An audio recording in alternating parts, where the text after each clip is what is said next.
இறையன்பர்கள் அனைவருக்கும் அடியேனின் பணிவார்ந்த வணக்கம். மகிமைமிகு மணிமங்கலத்தின் அருள்மிகு ஸ்ரீ வேதாம்பிகா உடனுரை ஸ்ரீ தர்மேஸ்வரர் ஆலயத்தின் ஆருத்ரா தரிசனம்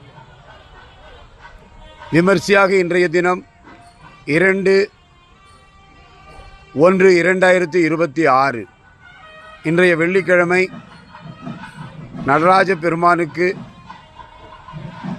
சர்வ திரவியங்களால் அபிஷேகம் நிகழ்கிறது.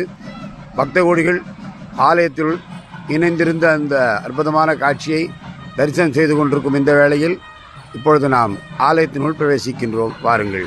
அருள்மிகு ஸ்ரீ வேதாம்பிகா உடனே ஸ்ரீ தர்மேஸ்வரர் ஆலயத்தில் இப்பொழுது வேதாம்பிகா சந்நிதியை தரிசனம் செய்கின்றோம். இன்றைய தினம் ஆருத்ரா தரிசனத்தின் முதல் நாள். நடராஜ சுவாமிக்கு இன்று சகல திரவியங்களால் அபிஷேகம் நிகழ்ந்து கொண்டிருக்கிறது. வாருங்கள், ஆலயத்தினுள் சென்று தரிசனம் காண்போம்.